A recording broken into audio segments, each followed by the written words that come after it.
Okay guys, welcome back to A2 business 9609। हमारे पास जो टॉपिक चल रहा था लास्ट वीक से हमारे पास, that was known as macro economic policies, जो कि हमने लास्ट सैटरडे को स्टार्ट किया था and the topic is partially done and इंशाल्लाह by today we are going to complete this topic. अब आज ज़रा हमारे पास थोड़ा सा रिकैप ले लेते हैं। We are on Unit 1, that is External and Economic Influences. Unit 1 of A2, that is known as External and Economic Influences. क्योंकि AS का हमारे पास जो यूनिट 1 है, that is known as business and its environment. हमने इसको start किया था and we discuss through AS के एएस के अंदर एग्जामिनर्स को किस तरीके से असेस कर रहा है। इस एग्जामिनर एएस के अंदर सिर्फ एक लाइन लिखता है, that is business environment is dynamic in the syllabus, बस। और वो आधे पेज का एक टॉपिक है आपकी बुक के अंदर, रेफरेंस बुक जो ब्लू कलर की आपके पास है उसके अंदर। उसके बाद इसकी जो डिटेल डिस्कशन है and the in depth knowledge is in A2, which is known as external and economic influences. क्या आउटसाइड द बिजनेस क्या क्या इकोनॉमिक चेंजेस आती हैं, लीगल चेंजेस आती हैं, सोशल डेमोग्राफिक चेंजेस आते हैं, what are the international influences that is going to affect the inter environment such as objective, revenue, profitability of the business. तो we discuss कि हमारा जो यूनिट है external and economic influences, external and economic influences. तो exam में economic influences अलग से mention कर रहा है, तो इट इज़ वेरी क्लियर कि economic influences has the higher weightage. और असेसमेंट भी है, पास पेपर का रीसेंट क्वेश्चन भी है हमारे पास मई जून 24 का, जो कि हम इस टॉपिक के बाद नेक्स्ट क्लास के अंदर कर रहे होंगे। तो इकोनॉमिक इन्फ्लुएंसेस अलग से असेस होता है हमारे पास, और वो एक एरिया है जो कि पूरा अभी तक हम पढ़ते आ रहे हैं डे वन से।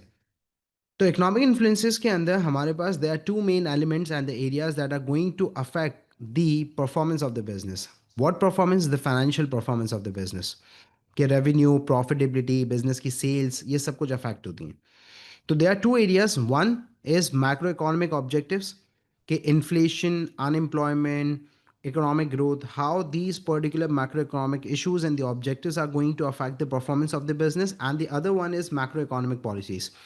तो we are done with the macro economic issues and objectives वाला, इन्फ्लेशन, अनएम्प्लॉयमेंट, इकोनॉमिक ग्रोथ, ये सब कुछ कंप्लीट हो गया था। Then we started with the then we start with the macro economic policies. और जो मैक्रो इकोनॉमिक पॉलिसीज हैं वो भी हमारे पास कंप्लीट होने को हैं, आज इंशाल्लाह हमारे पास कंप्लीट हो जाएंगी। When the government make the changes in the taxation rate, interest rate, how the business is going to affect it. तो मैक्रो इकोनॉमिक पॉलिसीज हमने स्टार्ट की थी कि मैक्रो इकोनॉमिक पॉलिसीज होती क्या है। Macro economic policies are known as the government policies which the government use as a tool, as an instrument to achieve the objectives. What are the two objectives that can be achieved through these macroeconomic policies? One is known as economic growth and the other one is known as inflation control. There are three different types of policies: fiscal, monetary, supply side. These are the three different names. How to implement these policies? Number one is expansionary. When the government aims to increase the spending, the government introduce expansionary policy. And when the government wants to cut down the spending, government introduce contractionary policy. So it was known as the introduction of this particular topic. फिर हमने physical policy start कर लिया था। Physical policy क्या होती है हमारे पास, income tax, corporate tax क्या होते हैं, इंक्रीज डिक्रीज होते हैं तो बिजनेस के ऊपर क्या इम्पैक्ट आता है, इंडिविजुअल्स की इनकम के ऊपर क्या इम्पैक्ट आता है। देन monetary policy, कि how the monetary policy, for example, monetary policy deals with the interest rate, so how the increase and decrease in the interest rate is going to affect the business। यहाँ तक हम रुके थे और यहाँ तक हमने कंप्लीट कर लिया था। अब इसके बाद हमारे पास जो पॉलिसी है, it is known as supply side policy. Now, so what is supply side policy? We need to break it down first in order to understand. First of all, we need to understand कि who is responsible for supply of goods and services. Consumer demands and the producer supplies. तो हमारी economy के अंदर जो भी goods and services produce and supply किए जाते हैं, वो सप्लाई किए जाते हैं किसकी तरफ से? प्रोड्यूसर की तरफ से। तो producer is responsible for the different supply of goods and services in an economy. अब जो सप्लाई साइड पॉलिसी है उसका मतलब क्या है?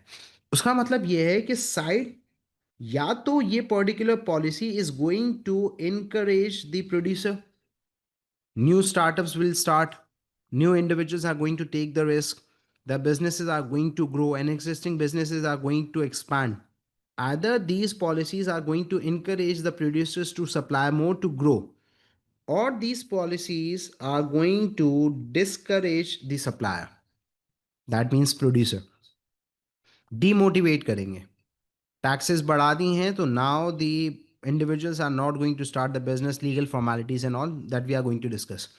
तो ये जो पॉलिसी या तो सप्लायर की साइड, प्रोड्यूसर की साइड लेगी या नहीं लेगी, या तो उसे इनकरेज करेगी to produce more, to supply more, और these policies are going to discourage these producer to supply और to cut down the supply. अब सप्लाई साइड पॉलिसी के अंदर क्या क्या चीज़ें आती हैं, let's break it down. Number one हमारे पास आता है इनकम टैक्स. अब यहाँ पे द स्टूडेंट्स गेट कंफ्यूज कि सर इनकम टैक्स तो हमने जो पढ़ा है वो लोगों की इनकम पे लगता है. मतलब for example if you are earning a salary, तो अगर आपकी एक अच्छी अमाउंट की सैलरी है तो government is going to charge the income tax on the salary class people और द जॉब ओरिएंटेड पीपल. लेकिन सिर्फ इनकम टैक्स क्या सिर्फ सैलरी और जॉब ओरिएंटेड लोग देते? नो. ये जो स्मॉल स्केल बिजनेसेस होते हैं हमारे पास, they are not going to pay the corporate tax, और वो जॉब भी नहीं कर रहे होते, तो क्या इनकम अप्लाई नहीं हो रही? इनकम तो हो रही है उनकी. तो government is going to charge the income tax on these small scale businesses as well. तो they are also bound to pay the income tax. समझ आ रहा है? सिर्फ जॉब ओरिएंटेड लोग या सैलरी क्लास जो लोग होते हैं वो इनकम टैक्स नहीं पे करते, जो स्मॉल स्केल बिजनेसेस होते हैं they also pay the income tax. अब जब ये इनकम टैक्स हमारे पास, what if the government increases the income tax, तो now these individuals are not going to start, और these individuals are will be demotivated कि यार इतना अमाउंट तो टैक्स गवर्नमेंट चार्ज कर लेती है. या जो इंडिविजुअल्स जॉब कर रहे हैं वो भी कहेंगे कि यार इतना अमाउंट जो है वो गवर्नमेंट टैक्स में ले रही है हमसे, तो क्या फ़ायदा काम करने का, बिजनेस स्टार्ट करने का, बिजनेस ग्रो करने का. तो income tax is one of the supply side policy के through which the government can either encourage और डिस्करेज. नंबर टू, इसी तरीके से हमारे पास है corporation tax. And the corporation tax is applied on the company's profit. ये जो large scale public limited companies हैं, तो जब आप अकाउंट्स बना रहे होते हैं, अकाउंटिंग कर रहे होते हैं, तो आप सबसे पहले लिखते हैं ग्रॉस प्रॉफिट. ग्रॉस प्रॉफिट में से आप डिडक्ट करते हैं amount of operating expenses, then you will get the net profit. फिर नेट प्रॉफिट में से आप पे करते हैं amount of interest. For example if there is borrowing in the business, आपने डेट फाइनेंसिंग की हुई है, बैंक से लोन लिया हुआ है, तो you have to pay the interest. After deducting the amount of interest जो अब आपके पास आ रहा है, प्रॉफिट आफ्टर इंटरेस्ट, तो now the tax will be applied on that thing. तो अगर गवर्नमेंट कॉर्पोरेशन टैक्स बढ़ा देती है हमारे पास, तो now the companies will be discourage to expand more and they are going to reduce the objective, और they are going to change the plan of expansion and the growth. और जितनी ज़्यादा हमारे पास एक्सपेंशन होगी उतनी इकोनॉमी ग्रो करेगी. तो इसका मतलब क्या है कि गवर्नमेंट डिस्करेज कर रही है प्रोड्यूसर्स को कि आप फर्दर ग्रो ना करें by increasing the corporation tax, क्योंकि इकोनॉमी ओवर हीटिंग पहुंच चुकी है, इकोनॉमी के अंदर बहुत ज़्यादा डिमांड पुल इन्फ्लेशन है, तो उसे कंट्रोल करना है, स्पेंडिंग को कंट्रोल करना है. थर्ड हमारे पास है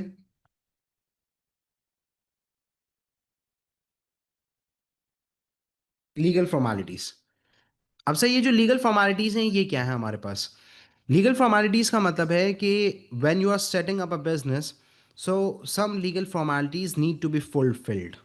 जैसे पेपर वर्क, डॉक्यूमेंटेशन, ये सारी भी कुछ चीज़ें हैं जो कि फुलफिल होनी चाहिए. अब अगर ये लीगल फॉर्मेलिटीज़ बढ़ा दी जाएं, तो new individuals will feel reluctant while starting the business, और दे वुड बी डिस्करेज कि यार इतनी ज़्यादा लीगल फॉर्मेलिटीज़ हैं और इतने ज़्यादा पेपर वर्क, डॉक्यूमेंटेशन है, लाइसेंसिंग और इतनी सब कुछ रिक्वायर्ड है, तो इससे बेहतर तो काम नहीं किया जाए. So this is how it works. तो वी नीड टू अंडरस्टैंड कि ये जो लीगल फॉर्मेलिटीज़ होती हैं बिजनेस की, ये अगर बढ़ा दी जाएँ या कम कर दी जाएँ, तो इससे या तो प्रोड्यूसर एनकरेज होगा या डिस्करेज होगा. नंबर फोर हमारे पास investment in workers training facilities. अब यहाँ पे अदर फैसिलिटीज़ भी आती हैं, overall government grants and subsidies. Pakistan के अंदर फार्मर्स को पेस्टिसाइड्स दिए जाते हैं, फर्टिलाइजर्स दिए जाते हैं, ताकि एग्रीकल्चर सेक्टर ग्रो कर सके, because our economy is agro based. The main contribution of Pakistan GDP comes from the agriculture and farming. तो agriculture and farming is important to Pakistan, क्योंकि हम लोकली कंज्यूम भी करते हैं और सरप्लस एक्सपोर्ट करते हैं. फॉर एग्जांपल मैंगोज़ के ले लेना, अभी सीजन गया है, तो हम यहाँ से पूरी दुनिया के अंदर एक्सपोर्ट कर रहे होते हैं, and it's an output of the farming and agriculture. अब यहाँ पे workers training and facilities, supply side workers को ट्रेन किया जा रहा है, स्किल किया जा रहा है, एजुकेशन प्रोवाइड की जा रही है, हायर एजुकेशन प्रोवाइड की जा रही है. So this is how the workers are going to get skilled, more skilled. And this is how, when they are going to get more skilled, they are going to be qualified. So now the economy will grow. लेकिन what if the government cut down these things? तो अब यहाँ पे further growth of an economy रुक जाएंगी, because the government aims to cut down the spending and the government aims to reduce the inflation. This is the case हमारे पास. तो we need to understand कि ये सप्लाई साइड के अंदर कुछ चीज़ें आती हैं जो कि प्रोड्यूसर को या तो आइदर encourage कर रही होती हैं या फिर डिस्करेज कर रही होती है टू सप्लाई मोर और to cut down the supply. तो now we are done with this. आखिरी हमारे पास जो इकोनॉमिक इन्फ्लुएंस है that we need to understand and we need to complete it by today is known as exchange rate. अब exchange rate हमारे पास होता क्या है, एक्सचेंज रेट का कॉन्सेप्ट क्या है? तो सबसे पहली चीज़ तो ये है कि we are going to develop the concept of exchange rate, कि what is exchange rate and how it is going to affect the business and its performance financially. Exchange rate है क्या बेसिकली? देखो, एक्सचेंज रेट का simple मतलब है हमारे पास the currencies potential, या फिर you can say the ability of one currency, या फिर आप कह सकते हो the purchasing power of one currency. अब यहां पे the question is, exchange rate हमारे पास गवर्नमेंट का क्या ऑब्जेक्टिव है? यस, गवर्नमेंट का ऑब्जेक्टिव है कि एक्सचेंज रेट को स्टेबलाइज करना है. If the exchange rate is not stable, तो इसका मतलब क्या है कि it's an issue for the government. बहुत ज़्यादा फ्लक्चुएशन हो रही है एक्सचेंज रेट के अंदर, डॉलर महंगा सस्ता हो रहा है पाकिस्तान में बहुत ज़्यादा, तो इट इज़ एन इशू. क्यों है वो आगे की चीज़ है हमारे पास. बस इस चीज़ को समझना ज़रूरी है कि stable exchange rate is the objective of the government.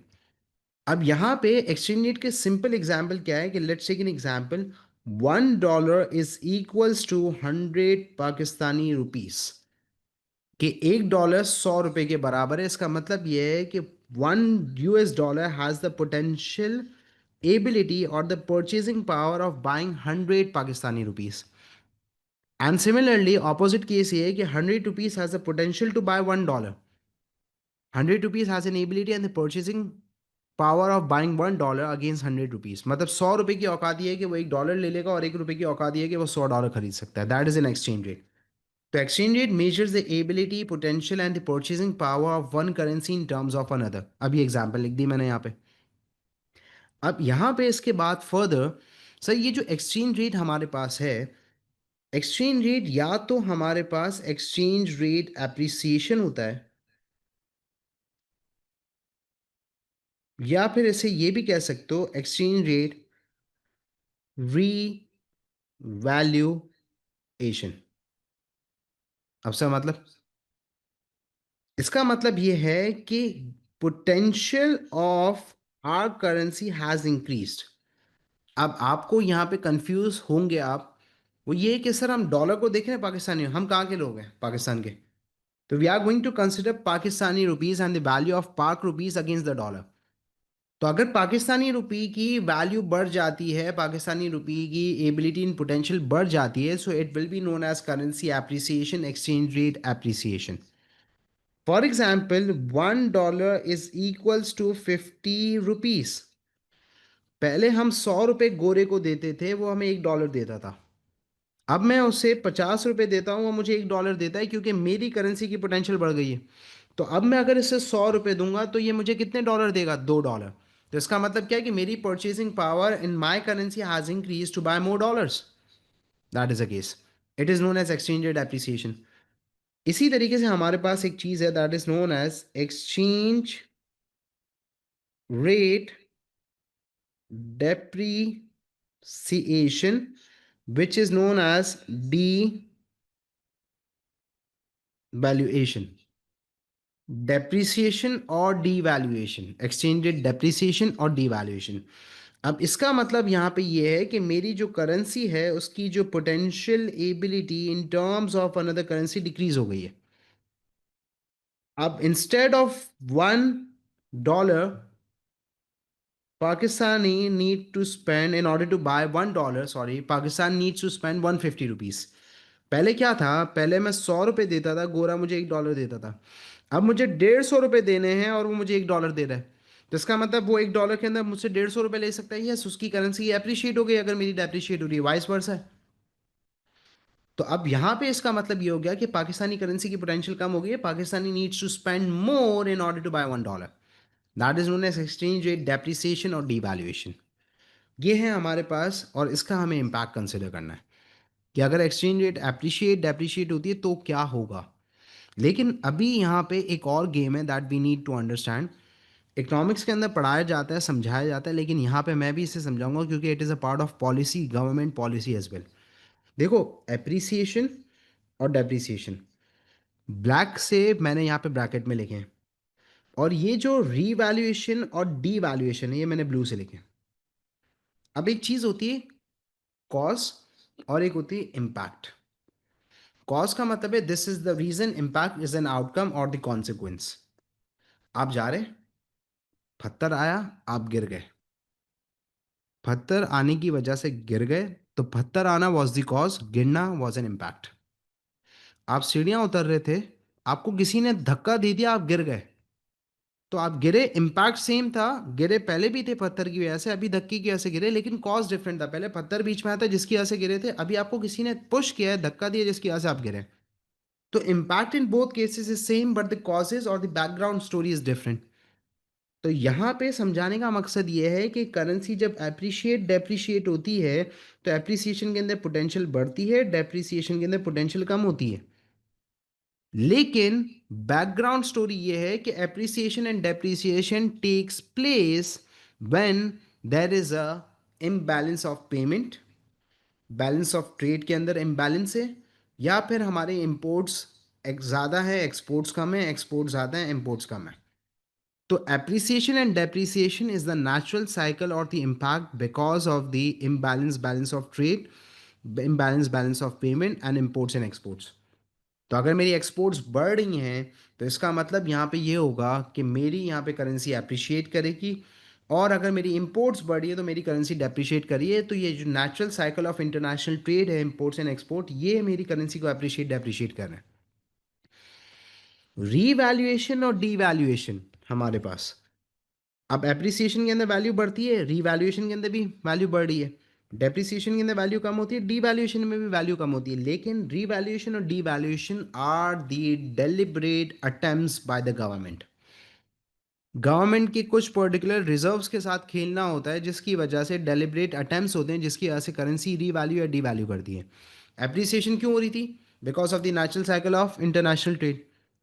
लेकिन रीवैल्यूएशन डीवैल्यूएशन क्यों हो रही है? Revaluation and devaluation is taking place because of the government deliberate attempts के गवर्नमेंट रिजर्व्स के अंदर चेंजेस लेकर आ रही है और उसकी वजह से वैल्यू अफेक्ट हो रही है।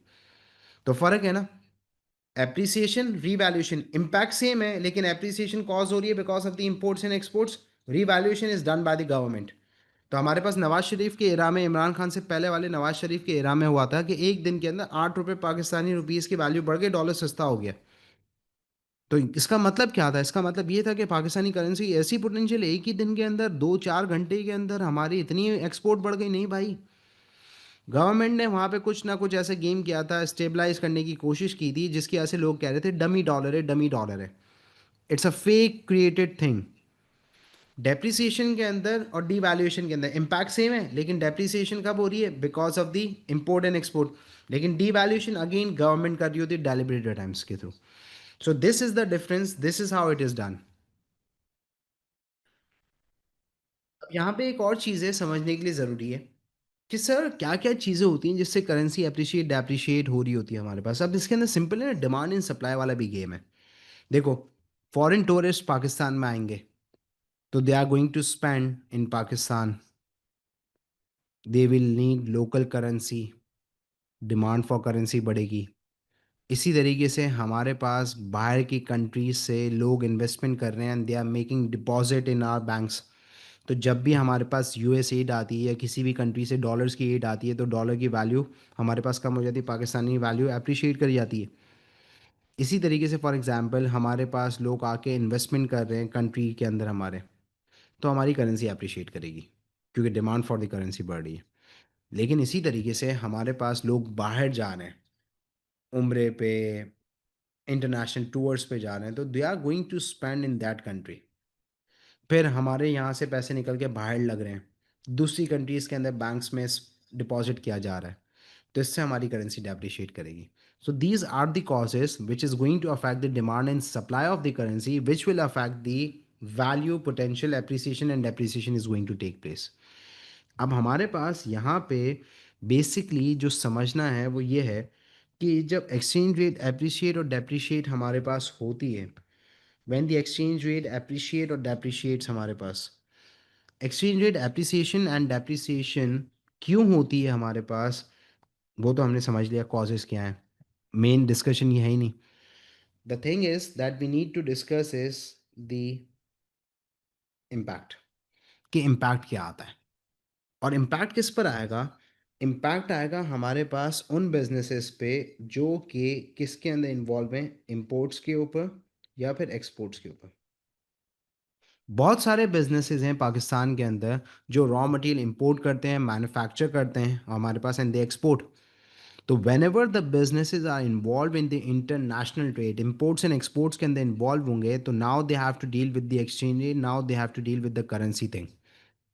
तो इंपोर्ट्स एंड एक्सपोर्ट्स पे इम्पैक्ट आएगा। और इंपोर्ट्स एंड एक्सपोर्ट्स का मतलब ये है कि यहाँ पे जो हमारे पास इंपोर्टर होंगे या जो इंपोर्ट बिजनेसेस होंगे और जो एक्सपोर्टर एक्सपोर्ट बिजनेसेस होंगे, they are going to get affected by the currency appreciation and depreciation.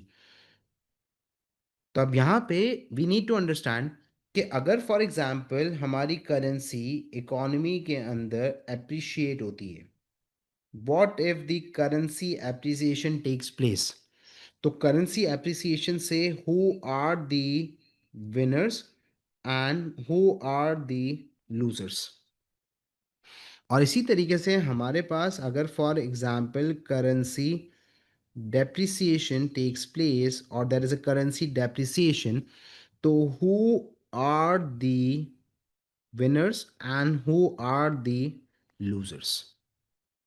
तो विनर्स कौन होंगे जिनको बेनिफिट होगा, लूजर्स कौन होंगे जिनको ड्रॉबैक फेस करना पड़ेगा, डिसएडवांटेज होगा। तो लेट्स स्टार्ट।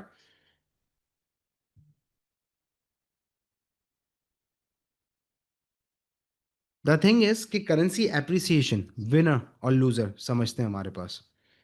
अगर करेंसी एप्रिशिएट होती है तो विनर कौन है और लूजर कौन है, करेंसी डेप्रिशिएट होती है तो विनर कौन है, लूजर कौन है।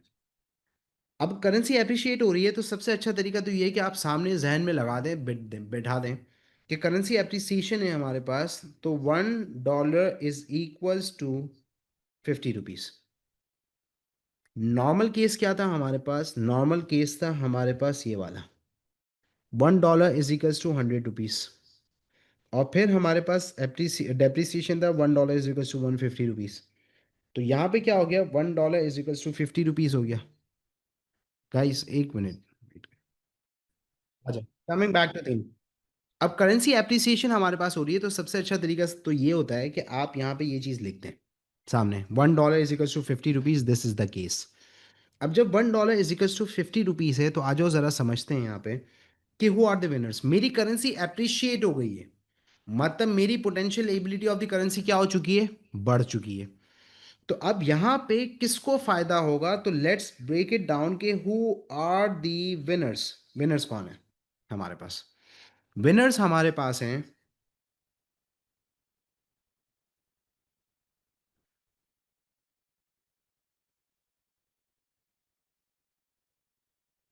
इंपोर्टर्स।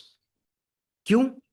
क्योंकि पहले मैं $100 देता था, मुझे $1 मिलता था, अब मैं यहाँ पे $100 दूंगा तो मुझे $2 मिलेंगे। तो इंपोर्टर्स का यहाँ पे जो परचेजिंग पावर होगा वो इंक्रीज हो जाएगा।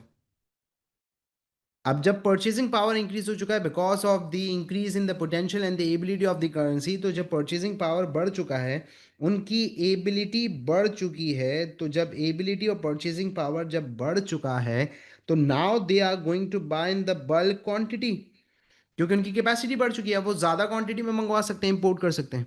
और जब वो ज़्यादा क्वांटिटी के अंदर यहाँ पे मंगवा सकते हैं तो यहाँ पे उनको एक बेनिफिट और होगा। और वो बल्क क्वांटिटी का जो बेनिफिट है वो ये होगा कि they are going to achieve economies of scale. क्या मिलेगा उनको? Economies of scale. और यहाँ पे जब उनकी कॉस्ट कम हो जाएगी इकोनॉमीज ऑफ स्केल, तो जब उनकी कॉस्ट कम हो जाएगी तो यहाँ पे इंपोर्टेड प्रोडक्ट्स की डिमांड इंक्रीज हो जाएगी। And this is how the local firms are going to face the dent. Pakistani Japanese cars अगर इंपोर्ट करते हैं तो ये ड्यूटीज टैक्सेस वगैरह हट जाएंगी, चीपर हो जाएंगी, तो डिमांड बढ़ जाएगी। तो इसी तरीके से अगर फॉर एग्जांपल पाकिस्तानी करेंसी की वैल्यू बढ़ जाए इन terms of Japanese yen, currency Japanese yen, तो हम ज़्यादा इंपोर्ट कर सकते हैं, बेनिफिट मिलेगा बिजनेस को, इंपोर्ट्स को, और इंपोर्ट्स की डिमांड बढ़ेगी और इंपोर्टर्स यहाँ पे they are going to earn money. Same case with the material as well, कि अगर मैं फिनिश गुड नहीं इंपोर्टेड रॉ मटेरियल के ऊपर डिपेंड करता हूँ तो मेरी कॉस्ट ऑफ प्रोडक्शन कम हो जाएगी, और मेरी जब कॉस्ट ऑफ प्रोडक्शन कम हो जाएगी तो मैं अपनी प्राइसेस को यहाँ पे लोअर डाउन भी कर सकता हूँ, और प्राइसेस लोअर डाउन करके I can create more demand as well. ये भी हमारे पास एक बेनिफिट है। अब इसी तरीके से हमारे पास वी नीड टू अंडरस्टैंड कि सर अगर करेंसी अप्रिशिएट हो रही है हमारे पास तो हु आर दी लूजर्स, मतलब ड्रॉबैक किसको फेस करना पड़ेगा? ड्रॉबैक फेस करना पड़ेगा एक्सपोर्टर को। क्यों? क्योंकि एक्सपोर्टर जो है वो एक्सपोर्ट करते हैं। जब मेरी करेंसी अप्रिशिएट हो गई है, पहले डॉलर मुझे 100 रुपये देता, 100 रुपये देता था, $1 देता था, मैं उसे 100 रुपये देता था। अब उसे यहाँ पे मेरे 50 रुपये के अंदर उसको $1, मतलब 100 रुपये के अंदर उसका मसला हो गया। अब ये उसके लिए महंगा हो गया हूँ मैं। तो एक्सपोर्टर की यहाँ पे जो डिमांड होगी ओवरसीज मार्केट में, वो कम हो जाएगी। तो जब डिमांड इन ओवरसीज मार्केट कम हो जाएगी तो यहाँ पे एक्सपोर्ट्स की क्वांटिटी कम हो जाएगी। और यहाँ पे अगर बिजनेसेस प्रोडक्शन करके एक्सपोर्ट करते थे तो वो प्रोडक्शन भी यहाँ पे क्या हो जाएगी, कम हो जाएगी पाकिस्तान के अंदर। अब पाकिस्तान अगर एक्सपोर्ट करता था तो Pakistan is going to lose the export orders, और जब एक्सपोर्ट ऑर्डर्स लूज होंगे तो वो प्रोडक्शन तो यहीं पर होती थी ना, तो प्रोडक्शन लेवल कम हो जाएगा। Exporters are going to face the loss because of the currency appreciation. Depreciation के अंदर क्या होगा, व्हाट इज द केस? सुनना समझना, आपका टास्क है, आप कंप्लीट करेंगे। करेंसी डेप्रिशिएट हो गई है, मतलब 150 is equals to $1, 150 rupees is equals to $1। और करेंसी जब डेप्रिसिएशन हमारे पास होती है तो इंपोर्टर्स को नुकसान होता है। क्यों इंपोर्टर्स को नुकसान होता है? क्योंकि उनको यहाँ पे अब एक्सपेंसिव पड़ती हैं इंपोर्ट्स, डॉलर महंगा होता है, इंपोर्टेड गुड्स महंगे हो जाते हैं, तो demand for the imported goods खत्म हो जाएगी, and the people are going to switch to local and domestic products. Industrialization होगी, प्रोडक्शन बढ़ेगी। विनर कौन होंगे? एक्सपोर्टर। ऑपोजिट, जब उन हमारी करेंसी डेप्रिशिएट हो गई तो गोरे की अप्रिशिएट हो गई है, और वो यहाँ पे बल्क क्वांटिटी के अंदर बाय करेगा हमसे, तो एक्सपोर्ट ऑर्डर्स इंक्रीज होंगे, प्रोडक्शन बढ़ेगी। तो गवर्नमेंट कभी कभार in order to achieve this objectives वो डेलिबरेटली यहाँ पे डीवैल्यूएशन एंड रिवैल्यूएशन के अंदर इन्वॉल्व होती है। This is the case only. अब आपके पास पास पेपर के अंदर इन्फ्लेशन अनएम्प्लॉयमेंट जैसे हमने डिस्कस किया था P3 के केस में आएगा और वहाँ पे मेंशन होगा this is the case, unemployment बढ़ रही है, इन्फ्लेशन बढ़ रही है, ये सब कुछ हो रहा है। जब ये सब कुछ हो रहा है, साथ साथ वहाँ पे लिखा होगा कि हम जहाँ से इंपोर्ट करते हैं तो हमारी करेंसी डेप्रिशिएट हो रही है, या हम जब एक्सपोर्ट कर रहे हैं तो हमारी करेंसी जो है डेप्रिशिएट हो रही है। तो you have to identify back of the mind कि जब करेंसी डेप्रिशिएट होती है तो विनर और लूजर कौन होता है, और जब करेंसी एप्रिशिएट होती है तो विनर और लूजर कौन होता है, बस ये आपके पास होना चाहिए। अब अगर फॉर एग्जाम्पल आप इंपोर्ट करते हैं and the currency is depreciating, that is mention in the case, तो आपकी कॉस्ट ऑफ प्रोडक्शन बढ़ जाएगी। लेकिन अगर आप फॉर एग्जाम्पल एक्सपोर्ट करते हैं और आपकी करेंसी डेप्रिशिएट हो रही है तो now you can export more because आपकी डिमांड इंटरनेशनल मार्केट में बढ़ गई, क्योंकि now your product is cheaper to them. This is how you are going to solve, और हमारी नेक्स्ट क्लास का टारगेट ही है, ये एम यही है that we are going to start with this, और हम एक 8 मार्क का क्वेश्चन पूरा ब्रेक डाउन करेंगे, उसे अंडरस्टैंड करेंगे, जिसमें हम पेपर पैटर्न को भी देख लेंगे एक दफ़ा, हाउ टू राइट 8 मार्क का क्वेश्चन फॉर द P3 ये भी देख लेंगे, असेसमेंट ऑब्जेक्टिव्स क्या होते हैं इस चीज़ को भी हम समझ लेंगे, अलॉन्ग विद दी कॉन्सेप्ट कि ये जो टॉपिक हमने कवर किया economic influences along with the past paper भी कवर हो जाएगा, एंड द री enforcement of the answer writing technique for the 8 mark वो भी कंप्लीट हो जाएगा। Thank you.